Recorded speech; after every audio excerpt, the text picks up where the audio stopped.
Now in this section, I'm going to look at something called conditional formatting. So at the moment, we've got some salespeople down here, then we've got January, February, March.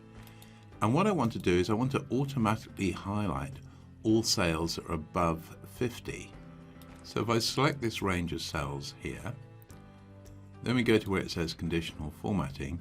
As you can see, there's all sorts of things you can do, but if you just take a simple example just to illustrate the idea, we're going to highlight cells using the greater than. So we want to highlight cells that contain numbers greater than 50, and over here we can specify what we want to do. We can have red text or maybe a red border.